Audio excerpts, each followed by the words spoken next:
This is episode number 7 of the Localization Podcast. My name is Andre Zito, and I welcome everyone to this week's podcast. Hello. Once again, it took me a lot of time to mentally prepare myself to press the record button. I don't know why I always struggle with everything, taking the first step. But here I am. And I think I actually know why I hesitated for so long, because my preparation for this week's episode is even worse than before, probably. I did my research. I went through the social media, mainly Twitter and LinkedIn. I went through a couple of articles, but I have zero notes, so this will be full improvisation. And by the way, I took a note when I was recording episode number 6 in the last week. And I want to start this podcast by saying that this is not a professional podcast. It's more like a hobby at this stage for me. And one of the main reasons why I started doing this podcast is so that I can practice speaking without a lot of preparation, trying to formulate my thoughts better, because I don't have that many chances at work to do this. And yeah, so this is a warning that there could be awkward pauses. I also try to limit the amount of editing that I do. So only when I do the post-production, I sometimes see huge gaps, or when I take notes, when I said something wrong, or I know that I want to delete a certain part of the podcast. But otherwise, the small little things, I don't do. And to be honest with you, I don't even listen to my own podcast at all.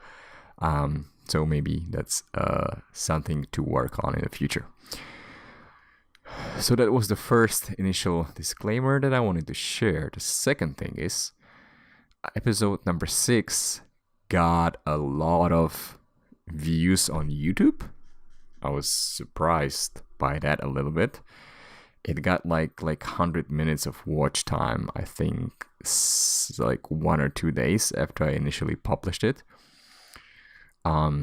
So yeah, I was quite surprised about that. Maybe the sharing on social media actually worked this time, and it's by far the most successful podcast that I turned into a video. Also, I got a shout out from Mr. Gonzalo.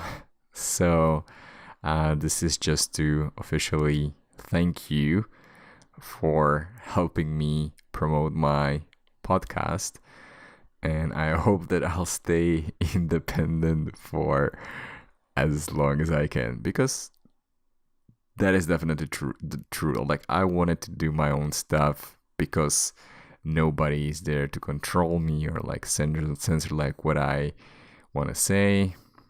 So yeah, I'll try to be independent.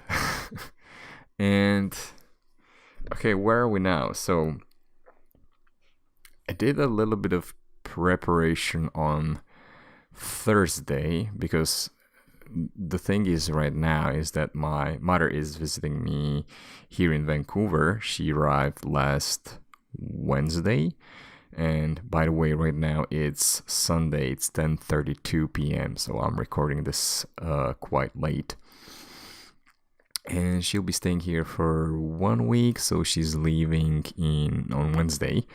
So of course I wanted to try to spend some time with her, so I didn't have that much time to do a lot of my own stuff. And then also when I finally had time, I was feeling so super sleepy and super tired and exhausted yesterday. So I just blew the whole afternoon and evening by just falling asleep and being in bed. So yeah, shame on me. Once again, I lost my momentum when it comes to doing stuff. So yeah, I need to recover, which will be even more difficult because I'm leaving Vancouver in few days, and as I mentioned in the previous episode, I'll be going to Philippines and I'll be working there from there for 5 weeks approximately. And because I finally want to have some joy in my life, and that is usually what kind of like destroys my work momentum. So I have, and I'm not sure if I shared this on the podcast before, and I recently kind of like realized this is that like when I have my work momentum, so when I really like try to squeeze like the maximum value out of each time and do something productive, whether it's the actual work or then it's like working on my content, because of that I lose kind of like a social momentum. So it's more difficult, to talk to people because I'm just fully focused on like doing things and thinking, and like I'm like inside of my own world. And then the opposite happens, which is what I usually realize when I go dancing, and I'm like really like hyped about the class that I took or something like that. Then I just like listen to the music after the class. After I get hyped, I listen to the music and I keep dancing in my head, and I totally cannot just go back and switch to like work mode, like doing something productive. So balancing these two aspects of my life, which is kind of funny because in my very first vlog that I posted on YouTube, I think I mentioned that as kind of like unique, like what is unique about me, and that is like the combination of the intellectual output that I do and that I create, and then there's the dancing part, which is like completely not intellectual. And yeah, so these are the two things that I actually like to do, and I like really want to focus on them, and their combination is, I think, really unique worldwide. But I still need to learn how to balance those things so that it's not just like I do only one and then I have problem doing the other one. So I need to try to find a nice balance. And I'm already recording for 8 minutes, and this is another long intro, which has nothing to do about the podcast. So I think we should start getting into all the topics. I did select, like the last week was like super productive. Like there were like so many posts, especially on Twitter, that caught my attention. But I had more than 10 pieces in the initial selection. So then I decided like I'll probably remove some of them and try to focus on the most valuable ones, especially the ones that kind of teach me something, or posts where I think I can add something extra so that I'm not just like reading someone else's content. And also what I realized just now is that maybe it's that the last podcast gained... No, wait. I got lost again. So the last podcast, I named it just by one topic. So there was like, I don't know, there's like a main topic. And that was the title that I used in the YouTube video. And I actually haven't checked the analytics, and I don't remember if most of the traffic went there through search or through links on social media. In any case, I think it's better if each podcast has kind of like a main topic, and I'll do the title around that topic, and I will also put that into the description. And what I want to change for this episode is that, because I used to do it the other way. So first I just recorded like in the chronological order, like how I discovered the articles, and then I just talked about them like one by one. And after I did the recording, then I was like, okay, so this article is probably the most important one. So then I made a title around it. But I think that the first article that I'll share in the podcast should be matching the title, so that the most important topic is in the very beginning. Well, in the very beginning after the intro, and I'm already getting into the 12-minute mark. So anyway, I explained that a little bit. So without further ado, let's get right into the most important part of this podcast, topic number 1. And I have 2 interesting articles which are both about marketing strategy. So the first one is, and this is a newcomer to the podcast, it's a company called Bureau Works. So it's spelled Bureau as Bureau Works, WORKS.com. And they have an article called Tips for Startups Approaching Global Marketing Strategy. Tip number 1, evaluate existing international traffic. While you're still in a preparatory stage, take a close look at the international traffic you're already getting. Utilize sentiment analysis to judge how your company is being talked about by international audiences on social media. Then use this data to make informed decisions about where and how to localize.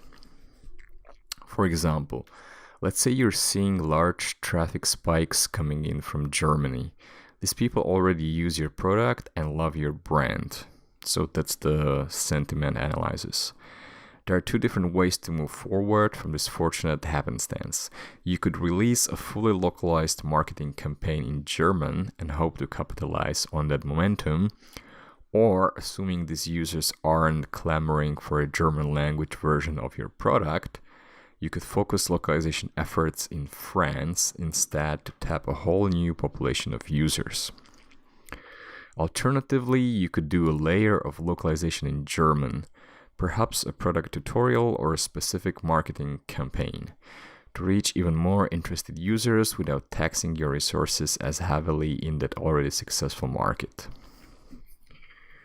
The big questions you need to ask: is there an appetite for translation in this market?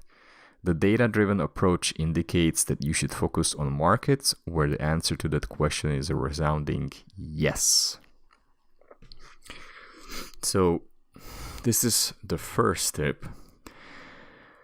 And actually this brings me back, I think, was it the first or the second episode where I already covered this topic before, and that time it was based on a reply that I gave on Reddit, I think, or somewhere else.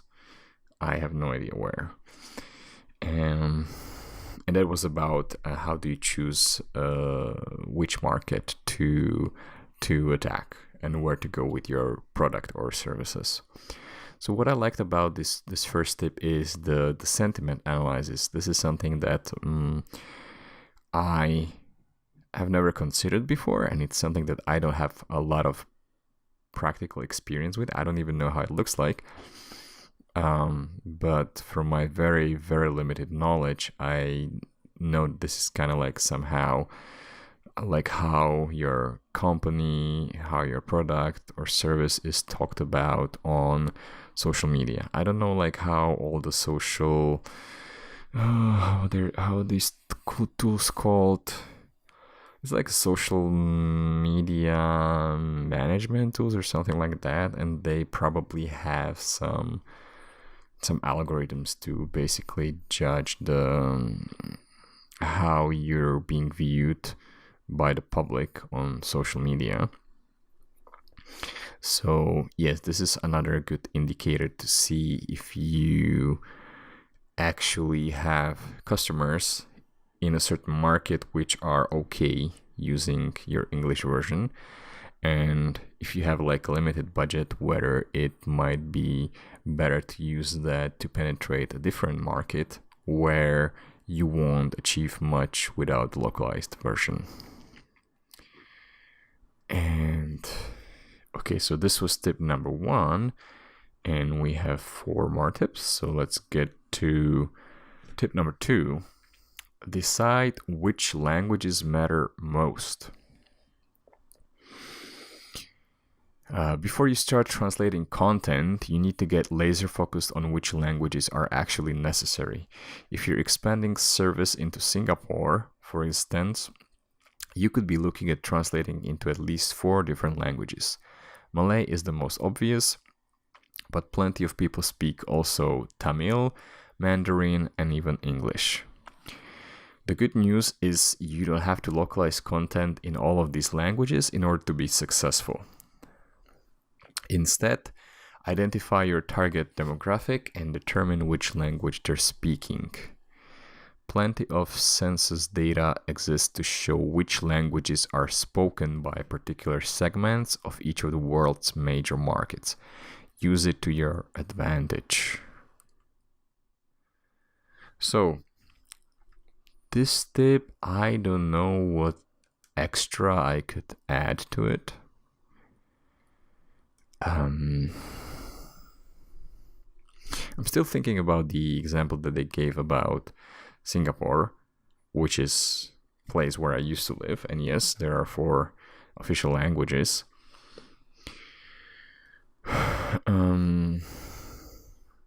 So yeah, I guess this comes down to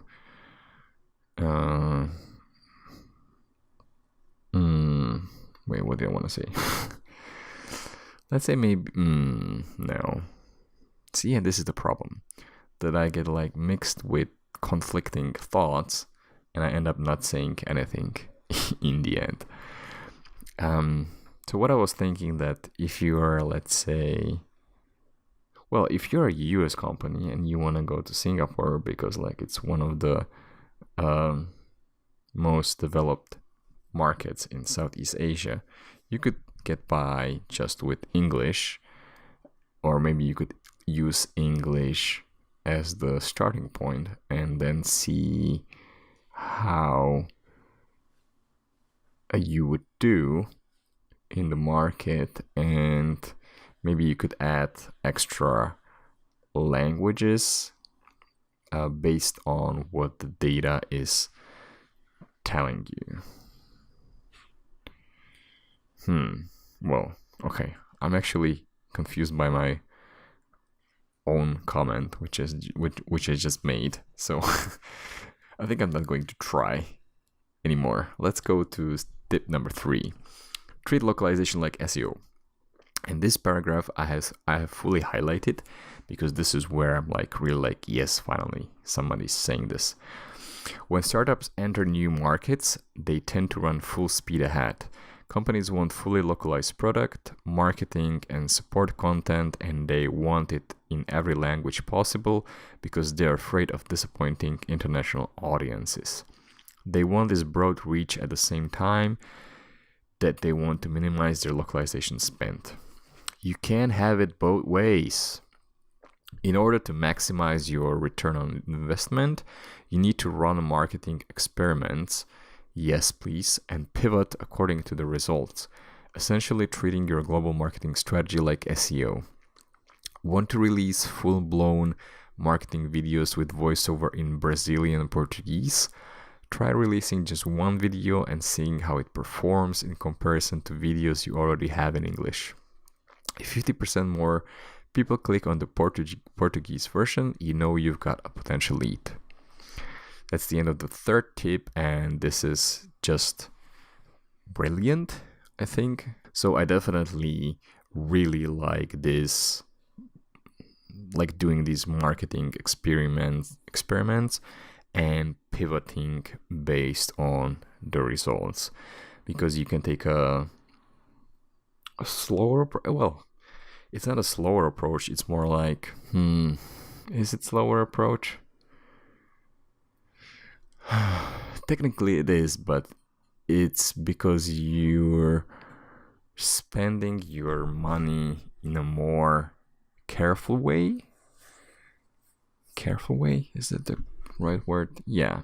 You're spending your budget more carefully, and you're evaluating your ROI continuously instead of doing everything at once, which I think how everybody should be doing things, unless you're like 100% certain that, like, I don't know, for example, like your CEO, or there's like a corporate strategy that says like, we want to be in that market because of whatever, like in 10 years it will be a critical market, so we want to really get there like full power, and we want to give the customers the best experience from the start, because maybe we are afraid that it would damage our brand or something like that.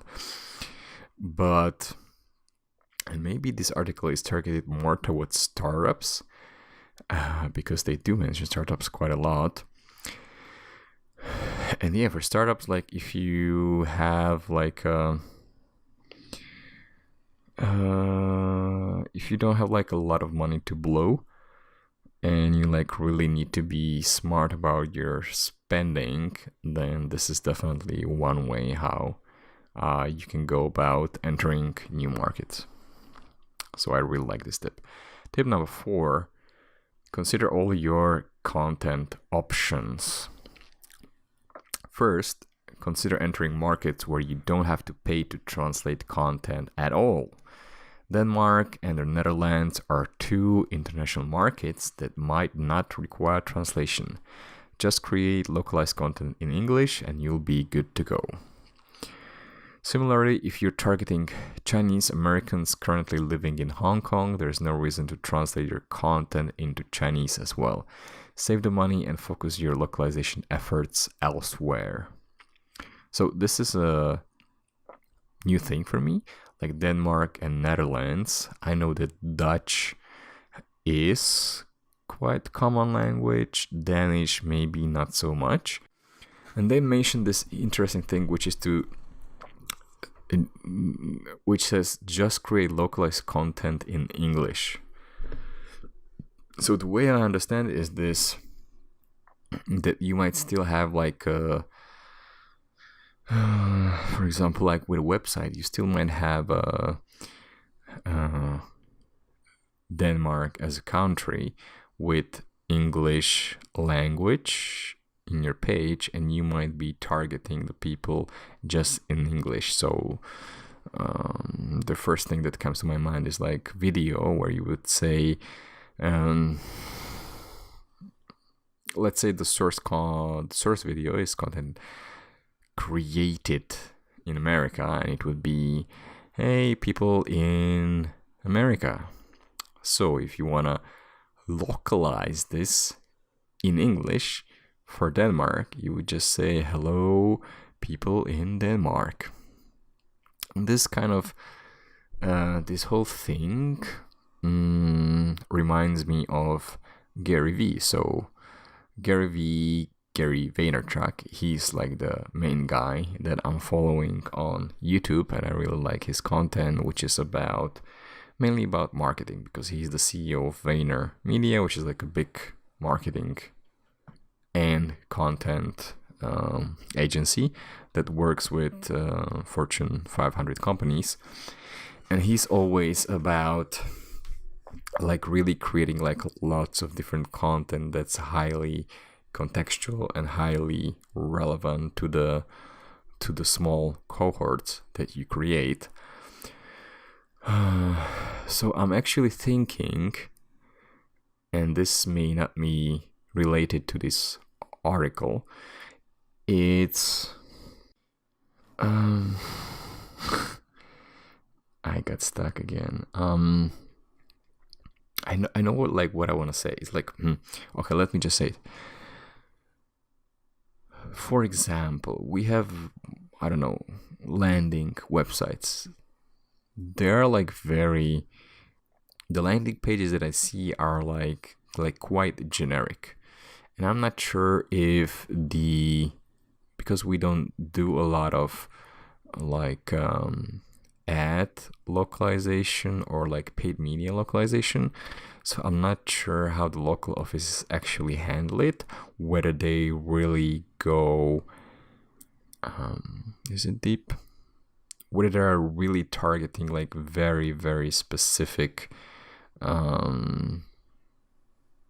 audiences.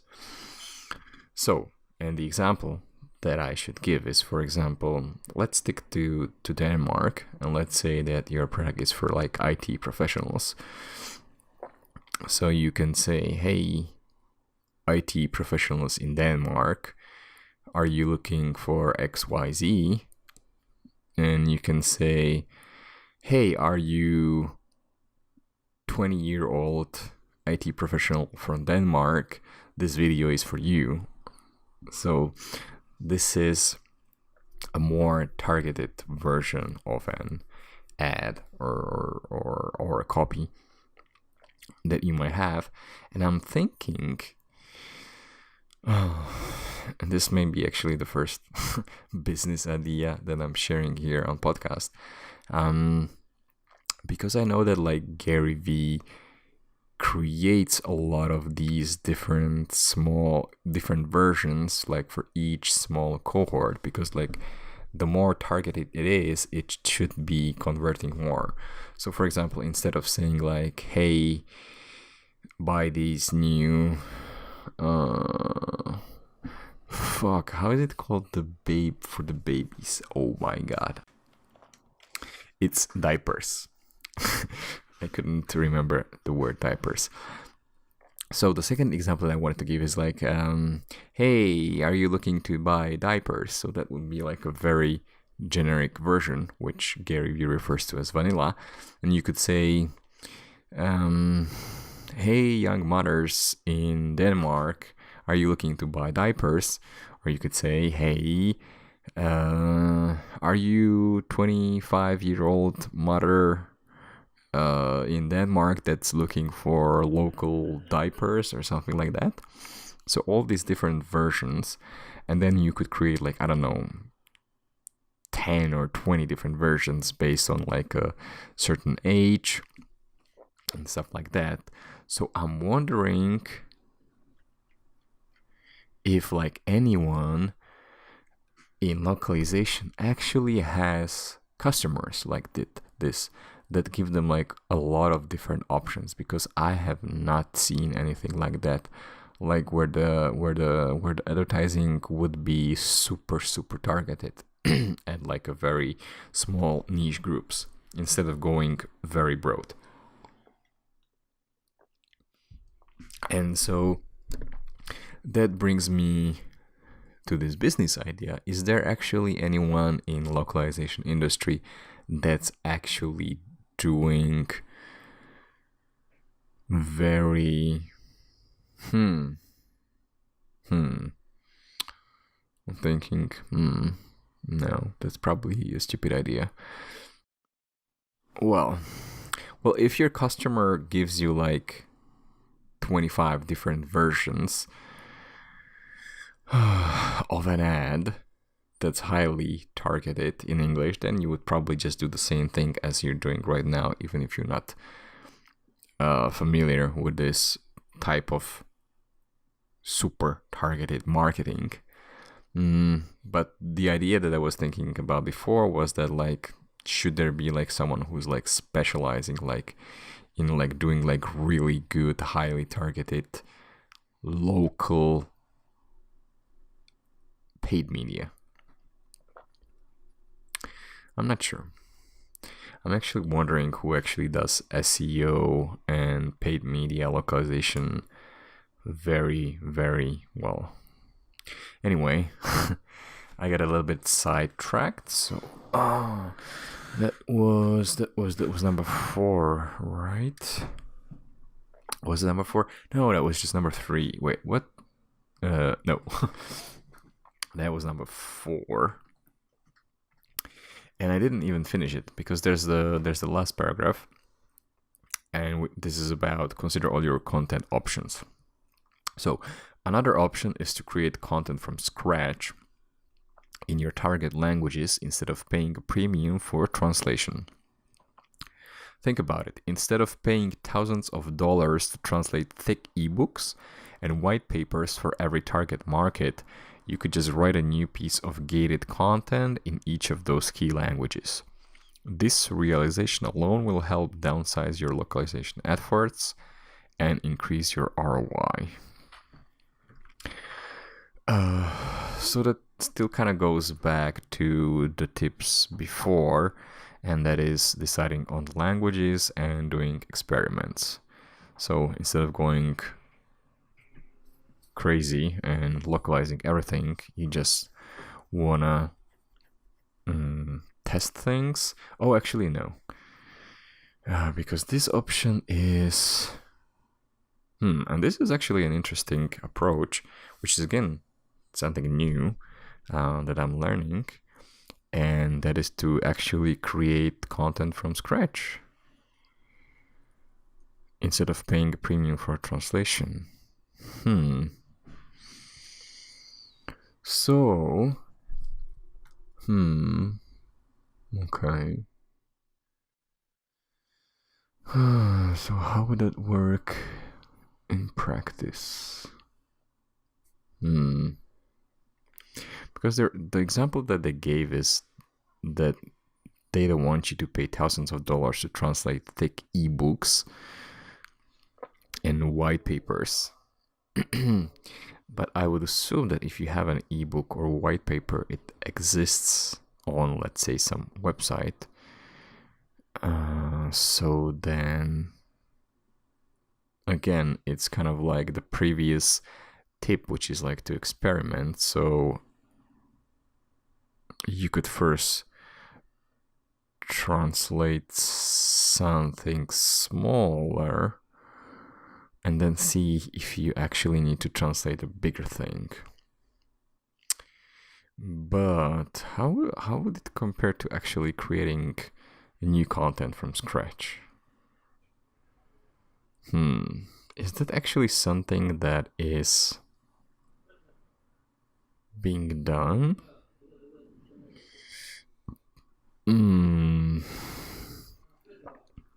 Maybe, for example, like if like a content is like needs to be like very customized, and I think in Autodesk we used to call it like countrification.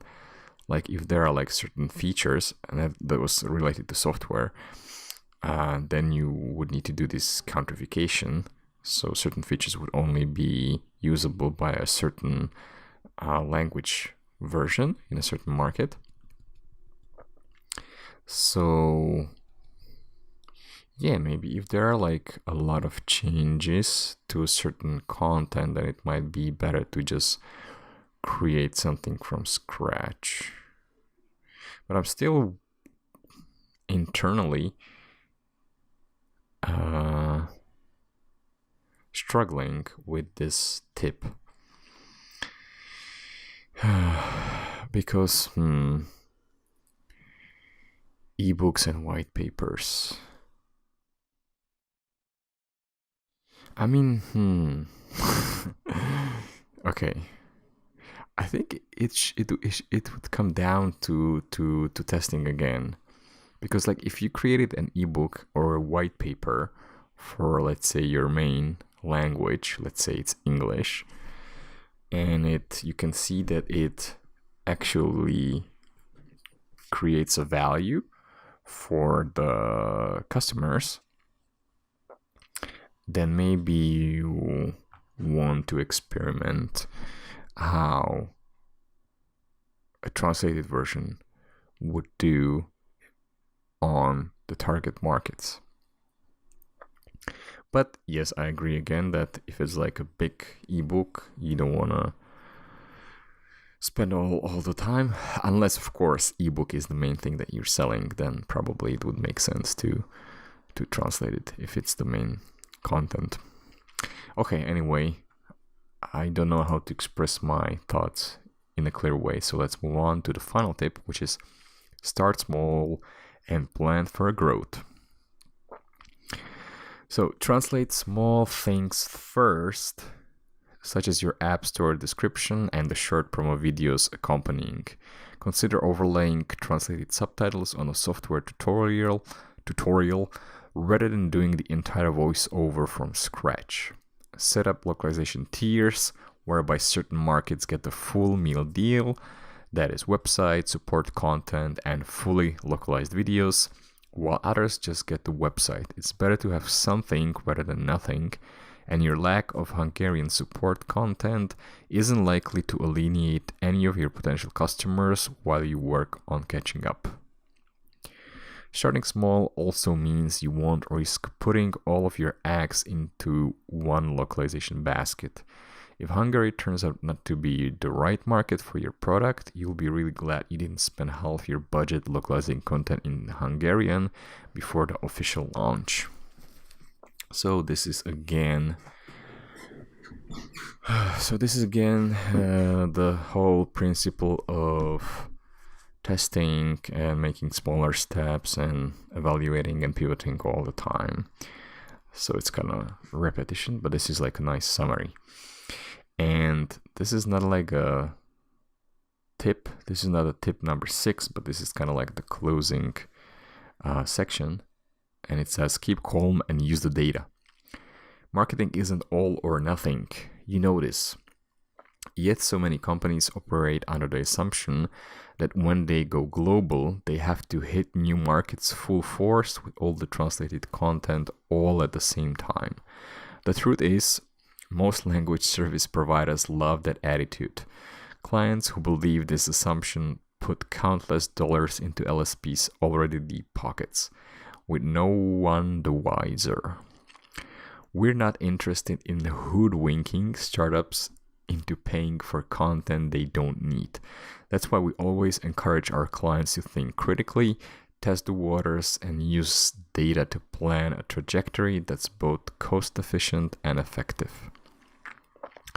Look for a localization partner who will keep you on track. With the right support team, you'll develop a global marketing strategy that's got a seriously higher rate of success and even higher ROI. So, I definitely would put my word behind this this closing section, and test the waters and use the data. I love that approach, and I just wish that more companies would be actually willing to do that. It's funny because like with all the global pressure to decrease localization costs, I have actually not seen many approaches which would be like, hey, let's try to test the market like with something smaller, or even going more micro and testing different, like basically A/B testing translated content, something that's like highly visible and highly converting, like titles or something like that. So yeah, and it's already 43 minutes in the recording, so I just started with the first article and I'm not done yet actually. So because this is like a new company, and once again it's called Bureau Works, I don't know why such a name, but okay. So I also wanted to do like a quick review of their website, so that I have more opportunities to comment on someone's design choices, which is something that I really, really enjoy doing a lot. And I guess that this doesn't convert the best into a podcast form, but at least I'll try to explain myself so that you can understand it. So I'm looking at the homepage of Bureau Works, and their main value proposition is that it's the hub for orchestrating content delivery globally. And the subtitle is, well, it's not subtitle. The text right underneath it is getting content to your international markets doesn't need to be disjointed and overwhelming. Bureau Works puts you back in control by aligning your people, content, and processes all in one platform. Stop managing the chaos and start building a comprehensive global content ecosystem. Okay. So what does it do?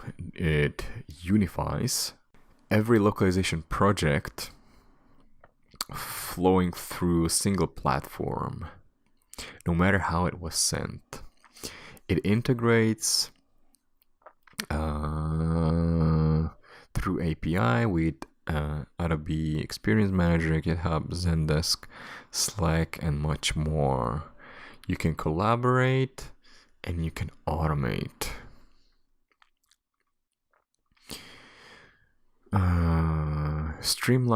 You can streamline in-market review, hold people accountable. What does it mean? We are tired of the black box mentality. Okay, I like that. Bureau Works moves you into open book engagements with your vendors and translators. Drill down from high-level quality data to see exactly what choices people are making, whether translators, LSPs, or your own stuff. Drive fact-based conversations and avoid the he said, she said, so common in the language industry. Okay. So I guess like everything is tracked like within the platform, which is not different than using a general ticketing system. Merge global content flows. Okay, so everything goes. Titan global brand, blah blah blah. So, and here are the clients: Uber, nice, Harley Davidson, Mozilla, Porsche, Burger King, Cloudflare, Philips, Mercer, Volkswagen, Pfizer. Pretty nice. And their website is also very nice, I think. It looks very clean. Okay, I'm done. Maybe I should just finish the episode here. Maybe actually I should do it. Because it's already 11:15. What if I actually created this one whole episode just about one thing? Actually, let me do one more article, because this is the one that I wanted to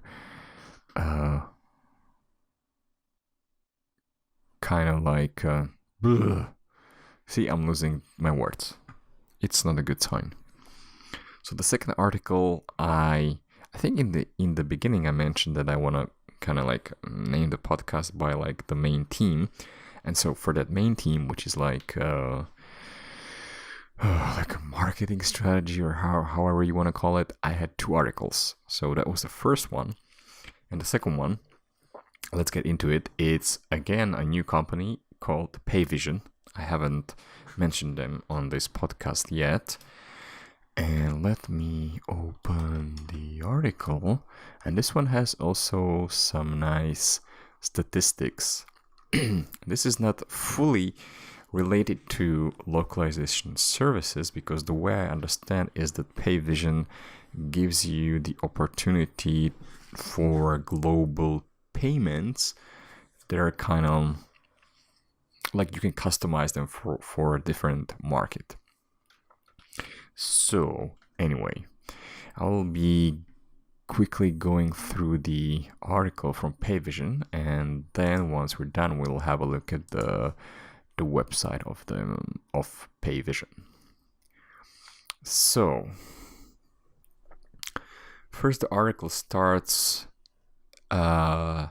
mentioning how big the e-commerce is. And they say, with online shopping only growing, the number of cross-border purchases will skyrocket in the next few years. We took a closer look into the stats from last year and the outlook for 2023. So, this is the first chart, which I'm going to try to interpret for you. So, global e-commerce has, in 2018, I don't know why they say 2018 if this article is hopefully from 2019. Maybe it's older, doesn't matter. So, 2018, worldwide, 2 billion people are doing e-commerce. In 2023, it should be 4.2 billion. That's a lot. And in Europe, currently, 2018, it's 418 million users. In 2023, they anticipate 553 million users. While most of the focus tends to fall on larger regions such as Asia, Europe is by no means left in the dust. Even though the EU will see relatively mild growth in its e-commerce user base, the shoppers from those regions will be spending over 70% more than they do now. So the question is, how do you get your business ready for a wider audience that wraps around the globe? The key is localization, of course. Surprise. Okay, so let's get down to the details and find out how you can harness a local approach and what your conversation soar. Number 1, Mikasa Sukasa. Speak your customer's language. The first and possibly easiest point to tackle is offering your website experience in the languages your customers speak. Do a little user research in-house or with an external agency or tool to find out who your biggest audiences are. Then test out your conversion rates with those top languages added to your website.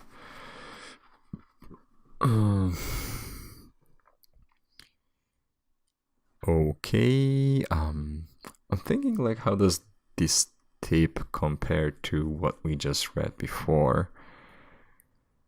And yeah, I think this even though it's like a very short tip, they're saying, test out your conversion rates.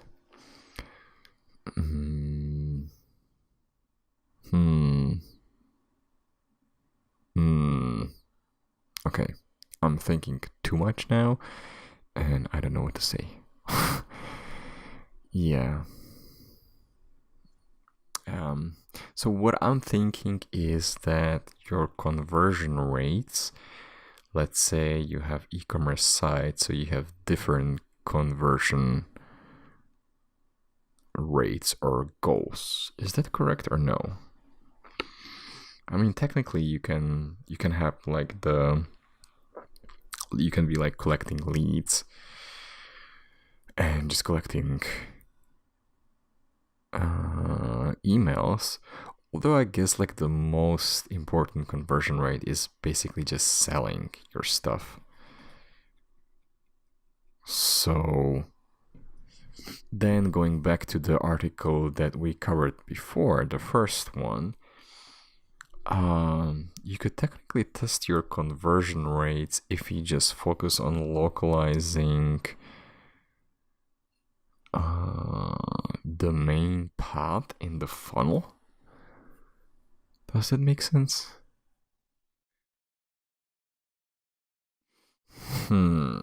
Let's say like your website is like we have these products, then you have the product page, then you can buy, and then you have the whole checkout and payment process.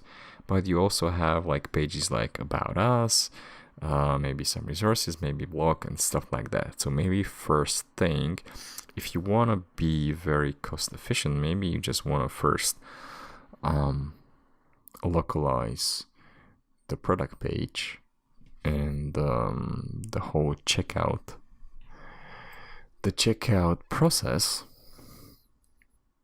and maybe localizing like about us or like a blog is not that important, because maybe like you just first want to test if there's like interest for your product, which means you can drive the traffic through paid instead of having to localize the blog posts and waiting for the organic reach to kick in.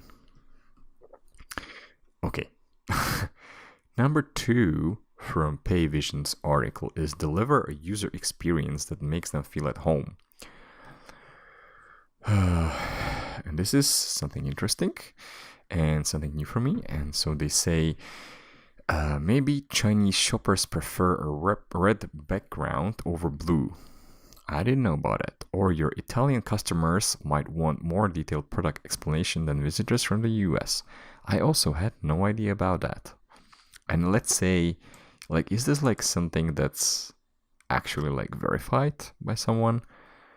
Because technically, like all the time, whenever we get like a US source for translation, you probably don't add extra copy in Italian on top of that. So is it normally like the local offices that would add something extra on top of it, if it's actually true that Italian customers might want more detailed product explanation than the US visitors? I don't know. Does any localization company actually do this? Because like, and I have never thought about this before, but like all of the translation or localization service providers, they say that they're the experts. But this is the first time that I'm seeing something like that. So if everybody's such an expert, would you actually go back to your client and say that, hey, for Italian, this is not enough. We need to add extra sentences to the detailed product information. Is that actually happening? I have no idea. A and B. Oh my god, I don't even know how to read this, and I've been talking about A/B testing all the time. Okay, A/B testing is a great way to find these things out with concrete data points you can take action on in your website content and design. In Europe, for example, the top shoppers in the market have some clear favorites. First, we look at which European countries make the most online purchases. Then we delve into where they prefer to shop from. See the results below. So, which countries do European online shoppers buy from? And number 1 is China. 95% of Europe buys from China. I was surprised. Do they actually buy like from Alibaba or what? And in the list, I'm missing Czech Republic and Slovakia. So, okay, 73% of Europe buys from United Kingdom, 55% from Germany, 27% from US, and 13% of Europe buys from France. So the article continues. Clearly, Europeans buy a lot from Chinese sellers, which probably isn't surprising for most of us. But the UK and Germany, and to a lesser extent France, are big hitters too. So if you got e-commerce operations from any of these 3 countries, you might want to localize your website in the languages of your most frequent shoppers. Need a tip on how to start out with UX research? Take some time to browse websites of the big names from these popular e-commerce countries. and see what you like and don't, and which languages they offer. Chances are they've already done plenty of user research to give customers what they're looking for. Okay, tip number 3, optimize your SEO for a better conversation with each audience.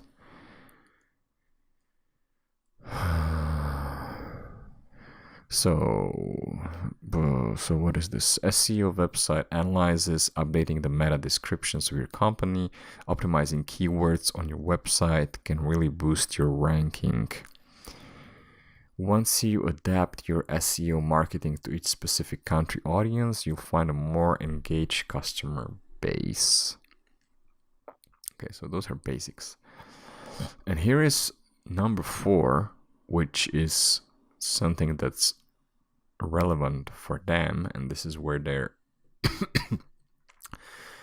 basically going to promote their service, and that is offer a familiar payments experience, which is definitely important for the for localization. So what's another way you can go local and improve your conversion? Letting them pay their way no matter what payment method they prefer. We looked into shopper tendencies with languages and currencies and found some pretty interesting stats.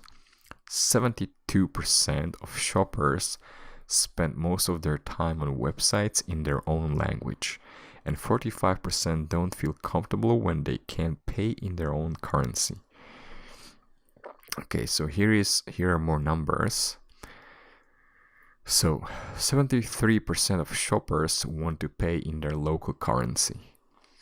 58% of users don't feel confident in hitting the buy button on websites not in their own language. 72% of shoppers spend most or all of their time on websites in their own language. 45% of shoppers feel uncomfortable purchasing in a foreign currency. 60% rarely or never buy at English language sites. And here is the pitch. Working with a payments processor like Payvision, who's got a solid mix of ways to pay, is a great way to boost your revenue. With 80 plus local payment methods in 150 plus currencies for your customers to choose from. Getting on board with a PSP, so is it like what, payment service provider, who's got a global acquiring network, doesn't just mean you'll be able to expand into new regions. You'll also be able to count on an international PSP's expertise when it comes to payment regulations in local markets.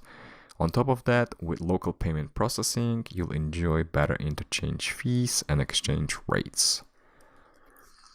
And their final section, their final paragraph is so similar to the one we had before, and it says start small, then scale up.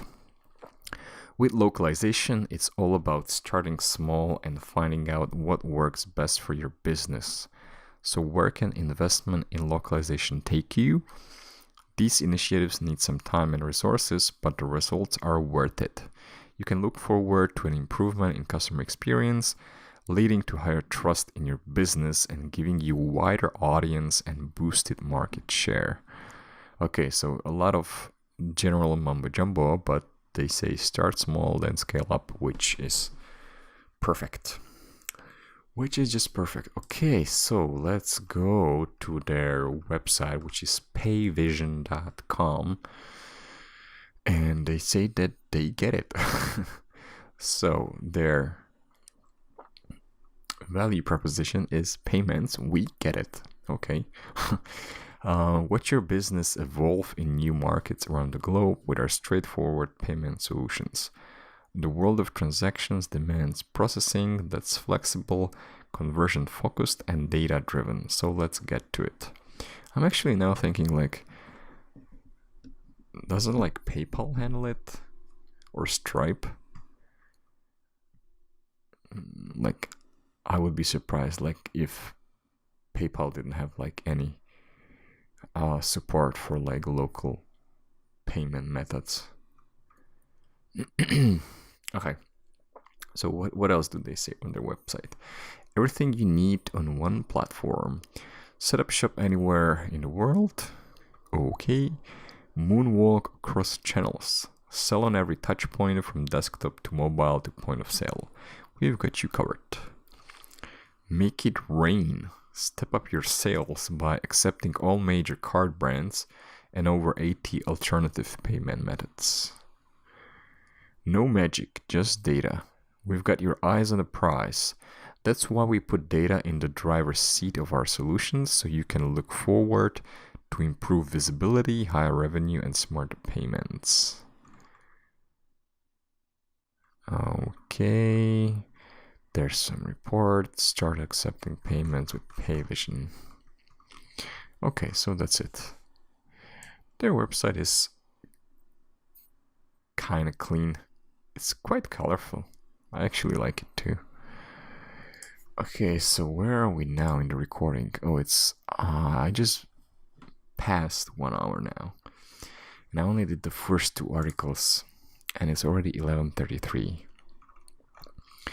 So I'm just going to look at what I have left, and there's one article about chatbot, another article, how to optimize your website for local SEO, recruitment, day in the life of software localization engineer, what is the difference between freelance translator or translation agency, and then there I found this one interesting company. Okay, I think I'm going to cut it now, and maybe I'll do another episode soon. Or actually, now that I did the preparation, maybe I could do episode 8 and have it ready in advance, because I will get to Philippines. I will arrive on Friday evening, Philippines time. So then Saturday, which is typically where I record a podcast, but maybe I'll be busy setting up things and doing something else. So maybe I could do the recording, like, let's say, so tomorrow I'll be doing the copy for the release.